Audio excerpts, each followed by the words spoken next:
para todos, y así como cada jueves a partir de las 18 horas comenzamos con más Atado a un Sentimiento, y como cada jueves hace 4 temporadas que venimos aquí en la radio, 4 añitos que venimos, siempre traemos un invitado del día.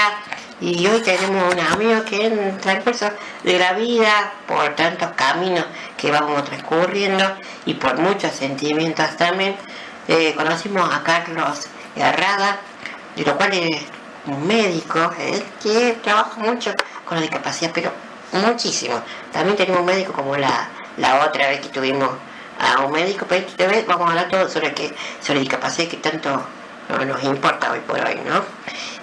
No me demoro tanto con la presentación, le damos la bienvenida, gracias por estar con nosotros y bueno, para compartir este día de radio de este jueves. Bueno, gracias Emilio, la verdad que es un gusto estar con vos, verte acá, verte en acción. Te conocí fuera de este ámbito, pero verte en acción me llena de orgullo porque en realidad lo haces con mucha calidez, con mucha calidad y con mucho profesionalismo en lo que haces. Y eso en realidad te enorgullece a vos, pero me enorgullece a mí también saber que las personas con discapacidad pueden hacer tanto y desde este lugar, ¿no? Comunicando. Exactamente, ¿no? Comunicando, y cuánto falta hacer, ¿no? Para comunicar también lo que es parte de discapacidad, un poco mente, corazón, yo le digo todo un poco, ¿no? De trabajar desde adentro para afuera, ¿no? Y para todo lo demás, para personas que vamos a estar desarrollando durante este programa del día de hoy. Cuéntame un poquito cómo fue esa decisión tuya, y que como todo joven, ¿no? Que piensa en algo y dice, no, yo quiero hacer tal cosa. ¿Cómo nació lo tuyo para ser médico pediatra? ¿Cómo empezó ese impulso? ¿Qué te llamó? Bueno, en realidad mi papá, que ha fallecido hace poquito, era médico pediatra, y yo fui a trabajar a un lugar donde nacían bebés, que era el Instituto de Neonatología de Córdoba. Y en ese lugar había un señor que se llamaba Jacobo Alac, que era profesor de todos los pediatras de Córdoba. Me llegó a atender a mí. Bien. Sí. Bueno, y Jacobo un poco había sido profesor mío en la universidad. Entonces cuando empecé la residencia, rápidamente me integré al equipo de él. Y siempre recuerdo un día que me dijo, vos tenés que dedicarte a alto riesgo. Y eran los bebés más complicados de la unidad. En ese momento era uno de los institutos, primeros institutos del primer instituto de neonatología, y era uno de los centros más importantes. Y bueno, completé mi formación como pediatra, pero completé también una formación de médico fisiatra, que había muy pocos, había poquitos. Castillo Morales era uno, Gándara era otro, y bueno, elegí esa profesión que apenas se conocía, ¿no? Pero hoy hablábamos fuera de micrófono y decíamos, ¿qué ha pasado en los últimos 33 años? Eso fue hace 33 años, y con gusto y con placer veo que en realidad todo ese tiempo pasó, y lo que fuimos haciendo y lo que fuimos dejando fue un caminito de hormiga que permite que hoy las personas con discapacidad estén en otro lugar, ¿no? Luchamos mucho contra el paradigma médico para establecer lo que se llama el paradigma social, ¿está? Y empoderar a esos niños que nacían, a esos jóvenes que yo empecé a ver, empoderarlos para llenarlos de los derechos, ¿no? Y empezamos a ver a las personas con discapacidad desde otra óptica, como personas con derechos, ¿está? Y ese es el cambio. El cambio hoy es un cambio social importante, y entonces eso permite que las personas con discapacidad tengan su lugar en la sociedad. Lo bueno es que se deja mirar como una discapacidad, como una persona, ¿no? Como para Claro. que fuera evolucionando. El cambio, por eso digo, el Así cambio de también cambió el paradigma. deporte adaptado también, ¿no? Dejó de ser una rehabilitación para ser un deportista. Así es, así es. El deporte adaptado, hace 10 años nosotros organizamos el primer torneo de tenis adaptado del centro de la República. Fue toda una hazaña, la Fundación Arcor nos apoyó, pero también el Córdoba Lawn Tennis. Y Guillermo Di Giusto. claro, El profe. y el profe Di Giusto, básicamente. Estuve practicando. Claro. Y bueno, hace 10 años no se hablaba de deporte adaptado. Y hace 10 años hicimos el primer torneo del interior de la República de tenis adaptado. Y en ese momento todavía no se hablaba de adaptado, ¿no? Entonces las personas con discapacidad no podían, digamos, jugar con otras personas. Y nosotros organizamos el primer torneo. Sí, me acuerdo de eso, fue algo muy emocionante, ¿no? Porque es otra llave que se abría, ¿no? Una llave que me refiero de que mostrar que había otro que se podía, que se invitaba también a seguir participando y también se mostraba los cambios que se puede hacer en los pensamientos, ¿no? Que después vamos a estar hablando también sobre los padres, ¿no? Que son sobreprotectores, que a veces frenan un poquito, ¿no? El avance sobre eso, ¿no? Que hay mucho que hubo un tiempo muy fuerte en los médicos que se hablaba sobre la sobreprotección de los padres, ¿no? Y que costaba a ellos masticarlo eso y decir, no, pero yo no soy sobreprotector. No, pero hijito, te pongo la campera. O otra cosa, ¿no? Que es lo más sencillo que uno se ríe porque eso pasa, ¿no? Cuando se ve. No, me río porque la sobreprotección es una forma de negación. De negación, ¿no? Claro. Entonces, es una forma encubierta. Cuando yo no te doy a vos las herramientas para que vos seas autónomo, te estoy negando la posibilidad de crecer. Claro. Y eso no solamente pasa con las personas con discapacidad, esto lo digo desde la pediatría. Pasa con los mismos chicos, los padres que no les dan o no les otorgan autoridad a sus hijos para decir, bueno, lo que está bueno, lo que está malo, te enseño el camino y te doy el poder de decisión, ¿no? Y no darle el poder de decisión a una persona es no respetarla. Con respecto a la discapacidad, uno de los cambios paradigmáticos es que las personas fueron empoderadas de sus derechos y ahora, que era lo que hablábamos recién, están en la calle, están en sus lugares, están en los trabajos, están en los espacios. Eso es lo que vale. Y ese es el cambio que estamos viviendo. Ojo, falta mucho por caminar, pero está hecho el primer paso. Esto que voy a empalmar ahora en el sentido que falta mucho, ¿no? Ahora vamos a lo que es tu trabajo que estuviste afuera, ¿no? En otros países o en otro país trabajando, ¿cómo viste ese cambio de salir de un país a otro y después volver, entrar a tu país, ¿no? Ya con muchas ideas, parece que has venido, pero inflado de un montón de cosas, decir, esto yo lo llevo y yo lo hago. Contar un poquito sobre tu experiencia afuera.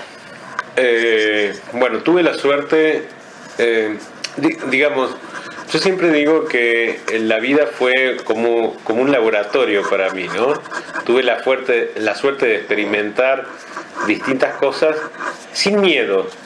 O sea, cuando alguien yo después que hice la formación de grado y las especialidades que hice después hice 2 maestrías, una de sistemas de salud y otra de economía de la salud.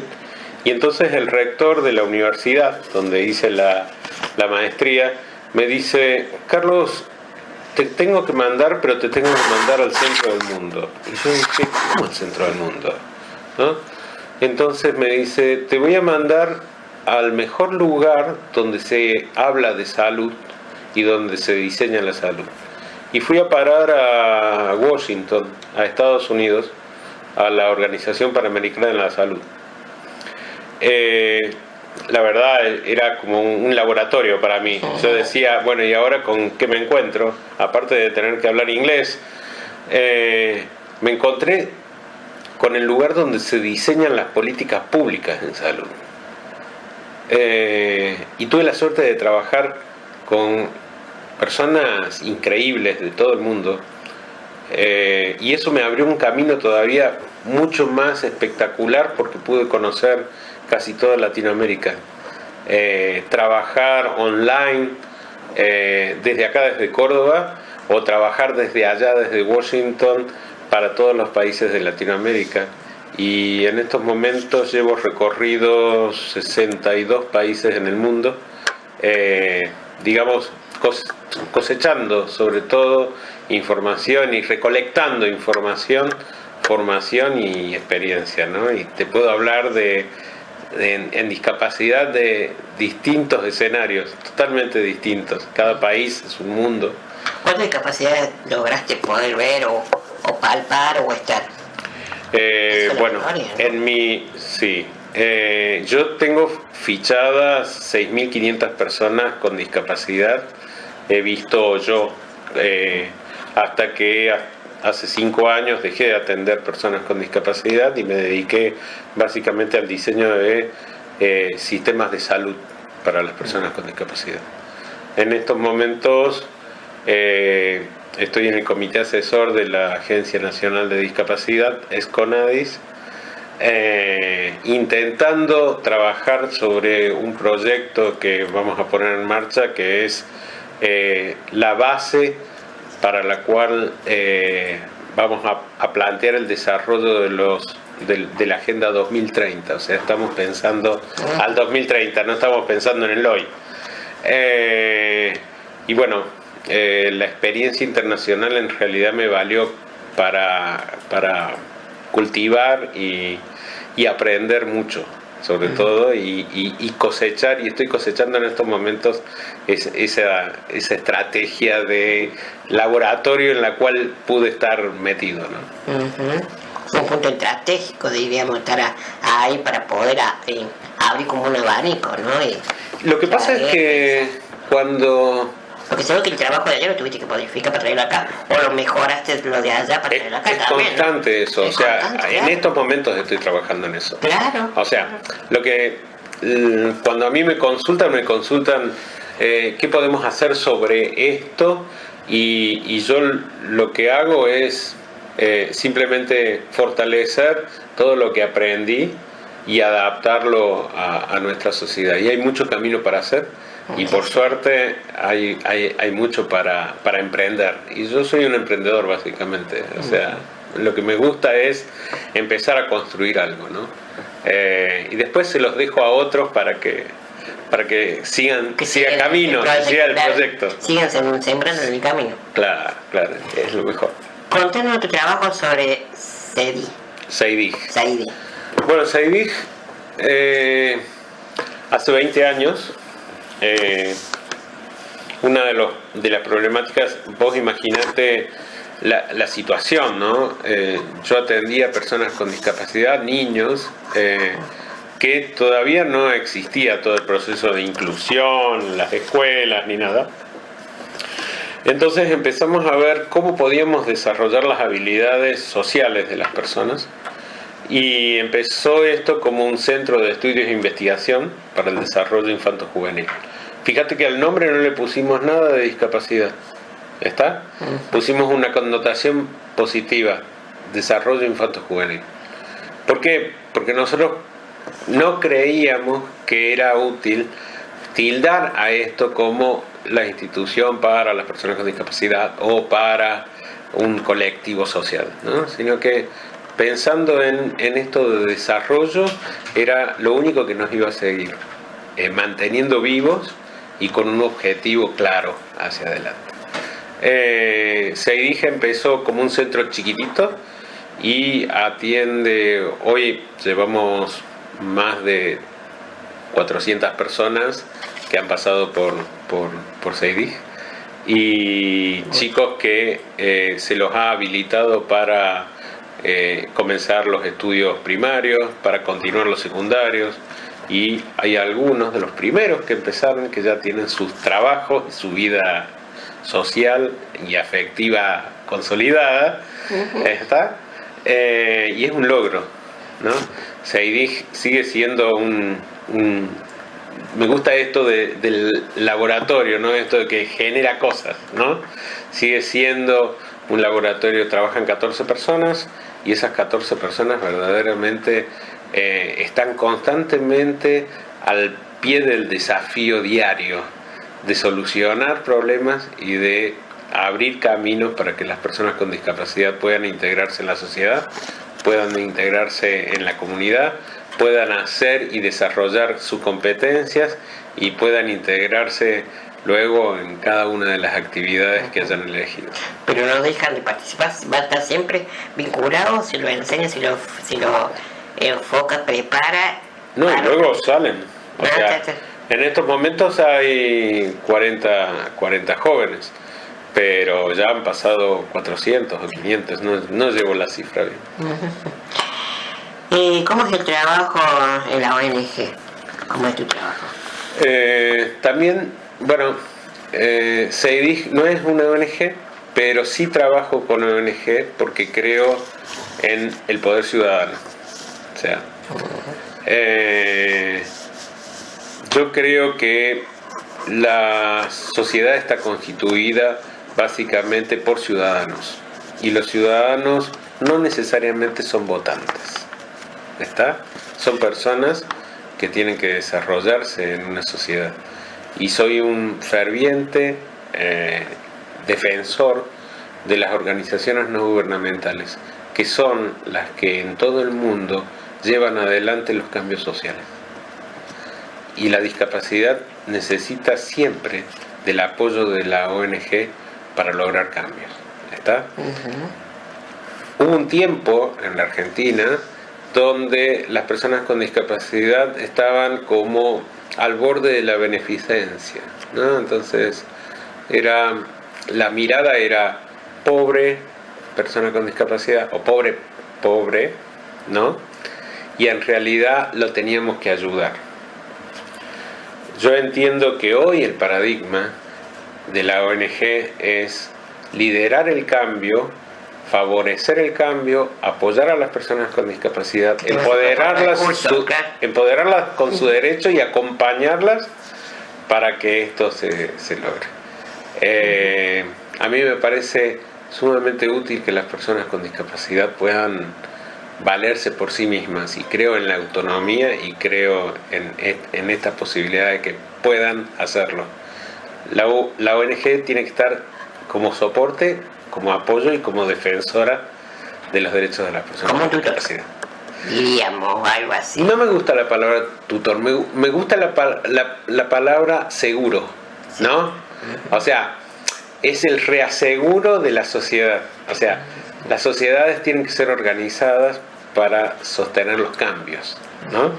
Entonces, es importante esto porque la ONG, cuando el sector de ONG es fuerte en un país, como en España, como en Francia, como en Bélgica, como en el mismo Estados Unidos, que son muy fuertes, logran cambios. ¿Está? Ahora vamos de la sociedad, que estábamos hablando hace un ratito en privado afuera. ¿Cómo ves a la sociedad en sí, no? Saquemos al médico, al profesional, vamos como parte de ciudadano, ¿no? ¿Cómo ves vos lo que es la sociedad en sí, ¿no? ¿Qué le haría falta para ese clic, que yo siempre digo el famoso clic, para que tome a esa persona con discapacidad, tanto con afecto, trabajo, en fin? ¿Cómo vos lo ves? Yo creo que lo más importante en las sociedades es que cada uno pueda participar. O sea, y participar es una palabra que viene de parte. ¿Está? El todo se compone por las partes. Entonces, tanto las personas con discapacidad como las personas sin discapacidad, digamos, conformamos el todo. ¿Está? Conformamos el todo los niños, los adultos, los ancianos. ¿Está? Todos tenemos que estar involucrados en la construcción de una sociedad. Entonces, Si vos tenés algún sector segregado o dejado de lado, no vas a poder construir nunca una sociedad plena y justa. Hace un año yo estuve cerca de los países nórdicos, en los países nórdicos, justamente, y una de las cosas que a mí me llamó más la atención es la pluriculturalidad. Son sociedades las cuales no cierran las puertas a nadie, ni a negros, ni a blancos, ni a bajos, ni a altos, ni a musulmanes, ni a cristianos, ni a católicos. No cierran a nadie. El país en sí, el país o cada país, ¿no?, es un conjunto de individualidades o de personas o de grupos de personas que en realidad todos tienen que tener el mismo derecho. Y a mí me llamó de los países nórdicos la atención de que cada persona, aún los extranjeros, tenían exactamente los mismos derechos que los que habían nacido. No había diferencia ni color que valiera. No por casualidad, son uno de los países más desarrollados del mundo. Y estoy hablando de Suecia, de Dinamarca, de Noruega. No estoy hablando de grandes países capitalistas, no estoy hablando de Estados Unidos, pero estoy hablando de un respeto hacia la pluriculturalidad, con todo lo que eso significa. Vamos a una pasión, saludamos al operador, ahí le levanta el dedo, el ok del operador, así que ahora pasamos con él, con una linda música, ya volvemos con más Atado a un Sentimiento. Con esta pausita musical y seguimos más con Atado a un Sentimiento y seguimos con Carlos, que tenemos presente, y tantas cosas por seguir hablando sobre esta discapacidad, ¿no? Se habla de discapacidad en general. Carlos, contémonos sobre el sistema de protección de la sociedad. Bien. Uno de los desafíos más importantes que las sociedades tienen es lograr la igualdad y equidad, ¿no? Y la igualdad es frente a la ley, pero la equidad es darle a cada uno lo que necesita. Las sociedades son equitativas en la medida que permiten el desarrollo de todos sus componentes. Y las personas, todas, necesitamos distintas, plataformas para salir adelante, ¿no? Pero hay cosas que todos sabemos, yo las voy a tratar de ser como más claro. Hay bienes sociales que necesitamos sí o sí para desarrollarnos, para ser una sociedad desarrollada, algo que todos queremos. En primer lugar, un buen nivel educativo. En segundo lugar, cobertura de salud. En tercer lugar, trabajo. Y en cuarto lugar, una casa o un techo propio. Son bienes sociales, todos. No son bienes solamente materiales. ¿Está? Si yo tengo un pueblo muy educado, seguramente por derrape o por derrame, luego voy a tener mayor riqueza. Si yo tengo un pueblo saludable, si lo tengo cubierto, si tengo buena calidad en salud, voy a tener un pueblo rico. ¿Está? Y esas dos condiciones me van a traer aparejados las demás cuestiones. Viste que la gente continuamente piensa que la economía es una cuestión de plata. Y la economía no es una cuestión de dinero.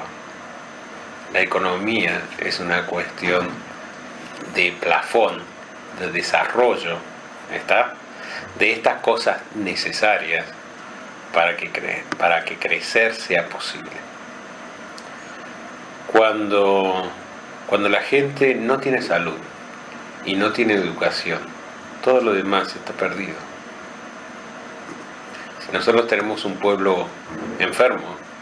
No vamos a llegar a los 50, 60, 70 años. Era lo que pasaba en el medievo, ¿no? Los países desarrollados aseguran procesos educativos de buena calidad y aseguran protección social. La protección social es lo que te permite a vos gozar de buena salud. ¿Está?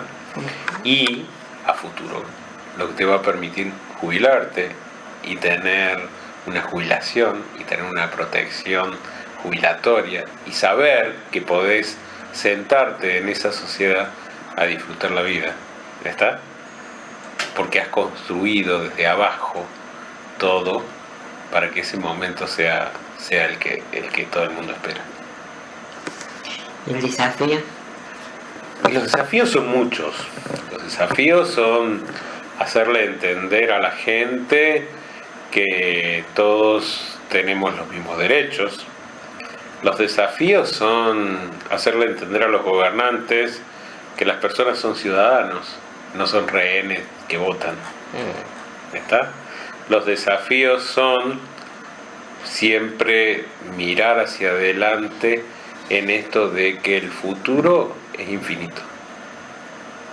La gente cree que el futuro es lo que va a pasar el día de mañana, pero el futuro es un horizonte, en realidad, que no tiene fin.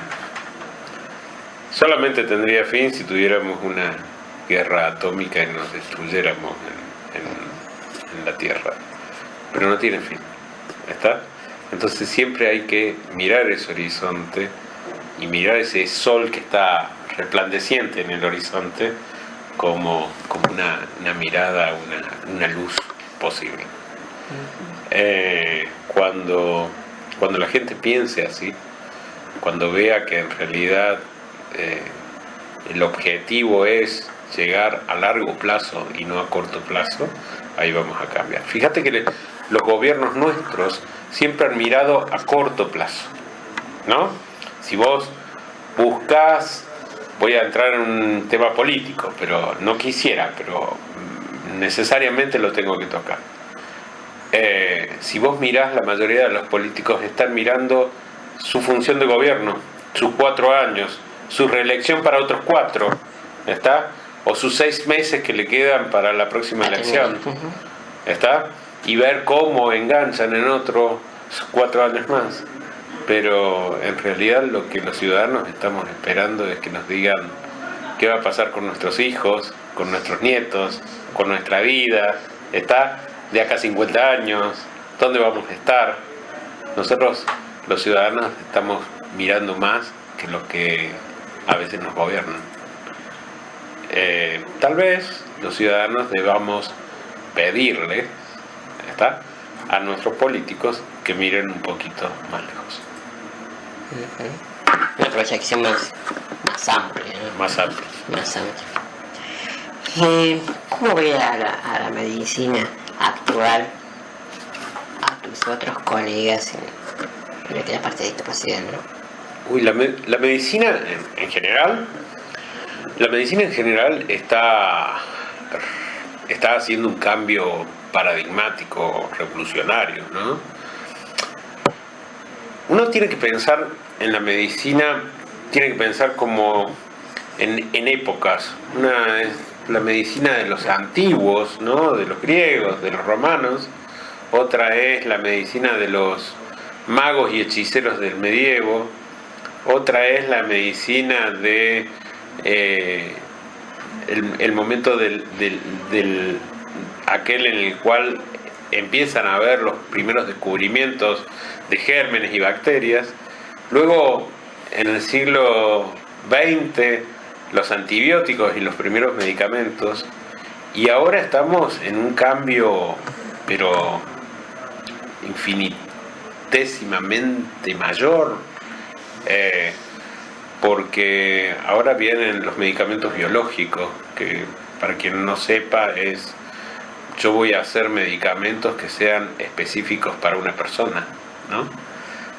Y para una patología, y no son medicamentos genéricos, son específicos. y viene la revolución del genoma, y viene la revolución de haber se han descubierto en los últimos 15 años más enfermedades que en los últimos 70, para decirte. Estamos en una revolución importante y la medicina está en un cambio técnico, tecnológico muy, muy grande, que va a permitir que las personas vivan mejor, más felices y con mejor calidad de vida. Y es un momento increíble, desde lo técnico-tecnológico. Desde la relación médico-paciente hay también otro cambio, ¿no? Los médicos ya no somos los gurúes de la salud, somos una persona más que lo único que hace es tener ciertos conocimientos técnicos y aplicarlos. Y ahí sí la medicina se está humanizando nuevamente, porque había perdido un poquito de foco. Se había deshumanizado, entonces ahora se está humanizando más y este es otro cambio interesante que está ocurriendo. Y la tercera pregunta, que no me acuerdo que me hiciste, era con respecto a cómo es el desafío, ¿no? Sí, Hacia adelante. Y es casi como Viaje a las Estrellas. Vamos a ver cambios muy, muy importantes en lo que es la tecnología médica. Ya están en prueba muchos diseños de protocolos de diagnósticos y de tratamientos que hace 5 años no se hubieran pensado. Qué tema, ¿no? Sí, la verdad que no sabía pensar, parece que ese fue un pequeño salto, ¿no? O sea, un escalón bastante importante. Nosotros hoy estamos en un escalón que no nos damos cuenta de lo que ha ocurrido. Hace un par de años, 2 o 3 años atrás, alguien me llamó para dar una charla sobre tecnología de la información y discapacidad. Y yo les decía, bueno, vos usás mucha tecnología, ¿no? Y estás al día con eso. Pero había gente que no usaba computadoras o ordenadores, ¿no? Y si vos te acordás, hace 20 años atrás nosotros usábamos un pasacassette, ¿está? Y hoy tenemos la música digitalizada en nuestros celulares que vienen por no sé de dónde y llegan a no sé qué. Las nubes, y el desarrollo y el diseño tecnológico va cambiando cada 6 meses. Entonces lo que hace un año te parecía ultramoderno, ahora te parece totalmente viejo. Bueno, lo mismo está ocurriendo con todo lo que es el desarrollo tecnológico en todas las áreas del conocimiento. Y en la medicina, fundamentalmente, es espectacular.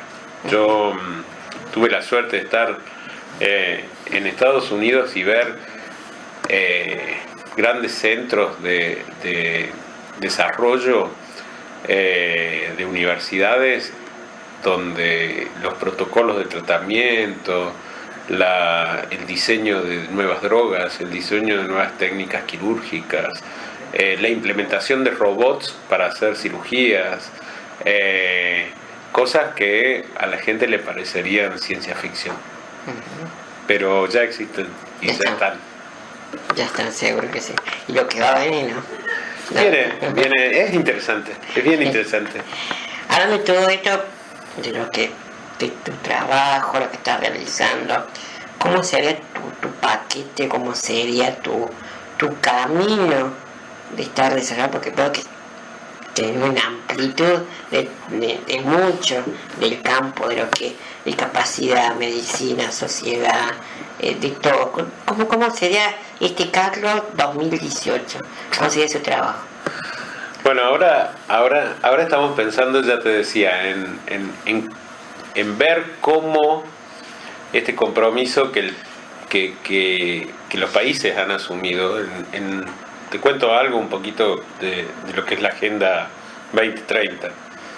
En el año 2015 se habían establecido los objetivos del milenio, que se habían establecido en el año 2000. En realidad los objetivos de desarrollo sustentable, que es la Agenda 2030, es permitir que el mundo sea eso, sustentable. ¿Y cómo hacemos eso? Y básicamente hay que sacar los problemas que tenemos.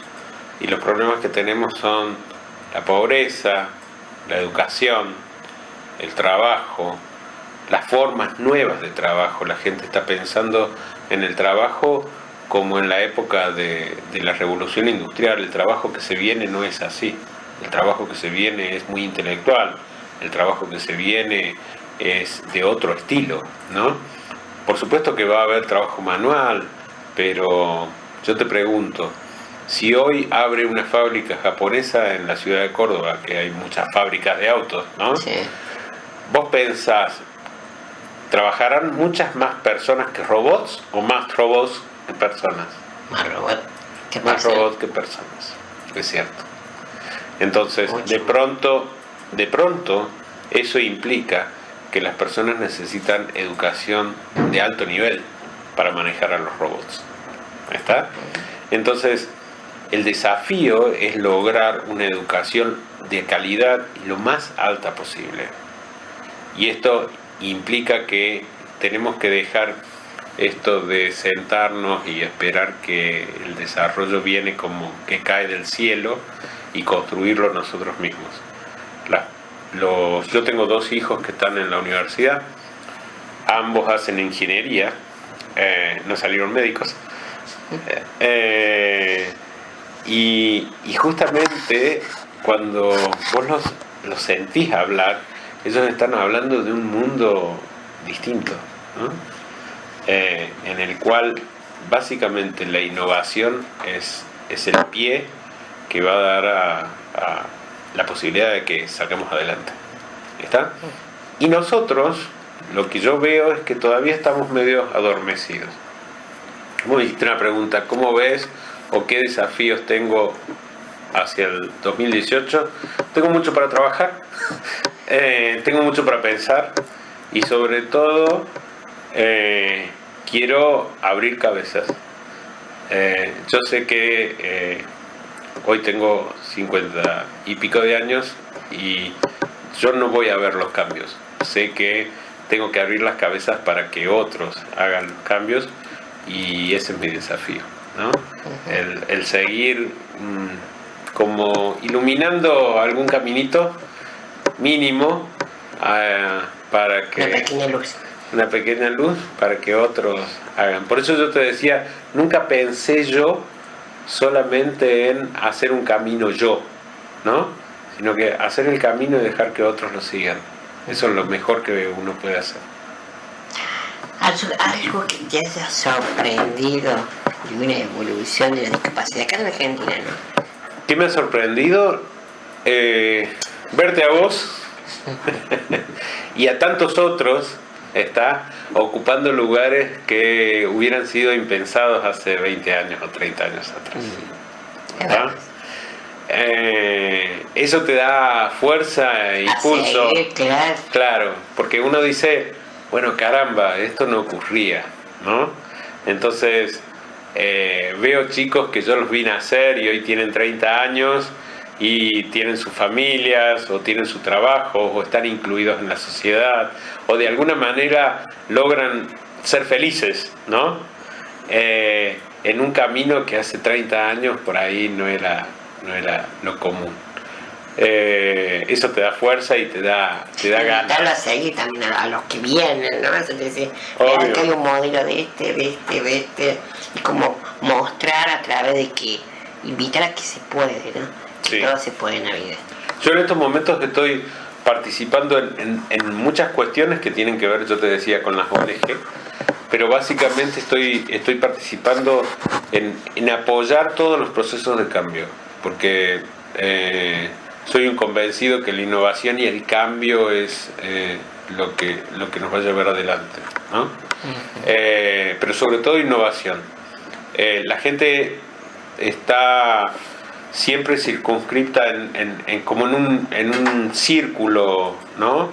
y no se abre, y creo que el rol que estoy cumpliendo es abrir un poco cabezas. O sea, básicamente, si logro eso en el 2018, el 2019 viene mejor. Viene mejor. Y aparece uno de tus grandes sueños, ¿sabes? Sí. Así que, bueno, hay muchas cosas para trabajar. Estoy trabajando en muchas cosas y bueno, eso es una fuerza diaria. Vamos a una pausita musical y después empezamos ya a entrar o rondar lo que es a despedirnos del día de hoy. Pausita musical, ya última de este día de hoy, que ya estamos terminando este jueves. La verdad que hay mucho más por seguir hablando, porque si hay mucho más para trabajar, significa de que hay mucho más horizonte, mucho más futuro, mucho más cosas para seguir soñando, ¿no? Cuando hay trabajo es porque hay mucho más para seguir soñando. Siempre digo, cuando uno no sueña, no tiene trabajo.